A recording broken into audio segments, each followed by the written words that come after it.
নমস্কার বন্ধুরা, আজকে স্বস্তিক শব্দটি নিয়ে আলোচনা করব। স্বস্তিক শব্দটি এসেছে সংস্কৃত সু অর্থাৎ শুভ বা মঙ্গল এবং অস্তি অর্থাৎ অস্তিত্ব এই দুটি শব্দ থেকে। যার মধ্যে শুভতা বা মঙ্গলের অস্তিত্ব রয়েছে সেটিই স্বস্তিক। তাই স্বস্তিক চিহ্নকে মঙ্গল ও সৌভাগ্যের প্রতীক হিসেবে দেখা হয়। স্বস্তিক চিহ্নটি একটি ক্রস বা প্লাস চিহ্নের মতো, যার চারটি বাহু সমান দূরত্বে বাঁক নিয়ে ডান দিকে ঘোরানো থাকে। এই চারটি বাহু চারটি দিক, চারটি ঋতু, চারটি বেদ বা জীবনের চারটি প্রধান লক্ষ্য ধর্ম, অর্থ, কাম ও মোক্ষের প্রতীক হিসেবেও ধরা হয়। হিন্দু ধর্মে দেব পূজা, বিয়ে, গৃহপ্রবেশ, ব্যবসা যে কোনো শুভ অনুষ্ঠানে স্বস্তিক অঙ্কন অত্যন্ত গুরুত্বপূর্ণ। এটি দেবদেবীর আশীর্বাদ ও মঙ্গল আহ্বানের প্রতীক। বৌদ্ধ ও জৈন ধর্মে এটি বুদ্ধের পায়ের চিহ্ন হিসেবে ব্যবহৃত হয় এবং অসীম শান্তি ও কল্যাণের প্রতীক। জৈন ধর্মে স্বস্তিক জীবনের চারটি গতি স্বর্গ, নরক, মানুষ ও তির্যক জীবের প্রতীক। বাংলার গ্রামীণ বাড়িতে ব্যবসার খাতা, শাড়ির আঁচল, পটচিত্র, আলপনায় স্বস্তিক অঙ্কন করা মঙ্গল ও সুরক্ষার প্রতীক হিসেবে দেখা যায়। স্বস্তিকের চার বাহু সময়ের চক্র বা সৃষ্টির অবিরাম ঘূর্ণনের প্রতীক। এটি মনে করিয়ে দেয় যে সৃষ্টি ও বিনাশ দুটোই জীবনের অবিচ্ছেদ্য অংশ, আর তার মধ্যে শুভ শক্তির স্থায়ী উপস্থিতি রয়েছে। প্রাচীন ইতিহাস। প্রত্নতাত্ত্বিক খননে দেখা যায় সিন্ধু সভ্যতা থেকে স্বস্তিকের ব্যবহার শুরু হয়েছিল। শিলমোহর, মৃৎপাত্র, গহনা সবখানেই এই প্রতীক খোদাই করা হতো। ভারত ছাড়াও প্রাচীন গ্রিস, রোম, মিশর, মধ্য এশিয়া এমনকি উত্তর ও দক্ষিণ আমেরিকার স্থানীয় জনগোষ্ঠীর নকশায়ও স্বস্তিকের মিল পাওয়া যায়, অর্থাৎ এটি মানব সভ্যতার এক প্রাচীনতম শুভ প্রতীক। স্বস্তিক চিহ্নের মূলত দুটি ধরন দেখা যায়, একটা ডানমুখী স্বস্তিক আর একটা বামমুখী স্বস্তিক। চার বাহু ঘড়ির কাঁটার দিকে ঘোরানো, এটি সূর্য, আলো, শক্তি ও সৃষ্টির প্রতীক।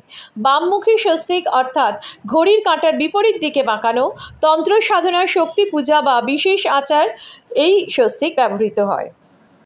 শুভ অনুষ্ঠানে সাধারণত লাল রঙের স্বস্তিক ব্যবহার করা হয়, কারণ লাল রং শক্তি, মঙ্গল ও উষ্ণতার প্রতীক। হলুদ বা গেরুয়া রঙও পবিত্রতা বোঝাতে ব্যবহার করা হয়। নতুন বাড়ি, দোকান বা কারখানার দোরগোড়ায় স্বস্তিক এঁকে শুভারম্ভ করা হয়। ব্যবসায় নতুন খাতা বা রেজিস্টারের প্রথম পাতায় স্বস্তিক লিখে লাভ সমৃদ্ধির প্রার্থনা করা হয়। দুর্গাপুজো, লক্ষ্মী পুজো, কালী পুজো প্রভৃতি পুজোর আলপনায় স্বস্তিক অপরিহার্য অংশ।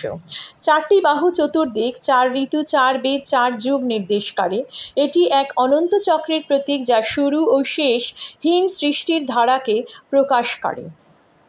স্বস্তিকের ঘূর্ণায়মান চার বাহু অবিরাম গতি ও পুনর্জন্মের প্রতীক। জন্ম, জীবন, মৃত্যু, পুনর্জন্ম এই চক্রের ধারাবাহিকতা দেখায় যে বিশ্ব ব্রহ্মাণ্ড কখনো থেমে নেই। প্রাচীন বৈদিক কালে সূর্য ছিল জীবনের প্রধান উৎস। ডানমুখী স্বস্তিক সূর্যের দৈনিক গতি ও আলোর বিস্তার বোঝায়। এটি শক্তি, উষ্ণতা, প্রাণশক্তি ও জীবনী শক্তির প্রতীক। হিন্দু দর্শনের চার লক্ষ্য ধর্ম, অর্থ, কাম, মোক্ষ এই চার দিকের মধ্যে মিশে আছে।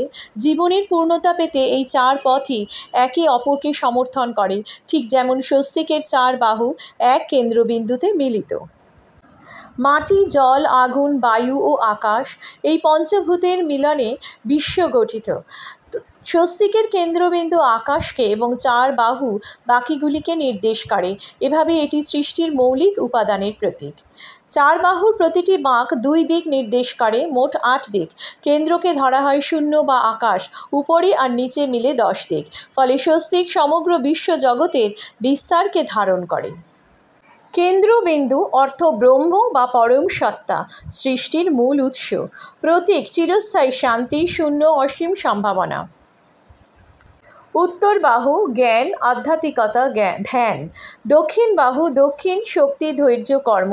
পূর্ব বাহু পূর্ব, সূর্যোদয়, নতুন সূচনা, আলো। পশ্চিম বাহু পশ্চিম, পূর্ণতা, বিশ্রাম, ফসল। চার ঋতু বসন্ত, গ্রীষ্ম, বর্ষা, শীত। চার যুগ সত্য, ত্রেতা, দাপর, কলি। চার পুরুষার্থ ধর্ম, অর্থ, কাম, মোক্ষ। পূজার স্থানে স্বস্তিক আঁকলে মনে করা হয় লক্ষ্মী, গণেশ প্রভৃতি দেবতা সেখানকার পূজাকে গ্রহণ করেন। স্বস্তিক পবিত্রতার দৃশ্যমান প্রতীক, যা মন্ত্রপাঠ, অর্ঘ্য ও হোমের সঙ্গে মেলবন্ধন ঘটায়।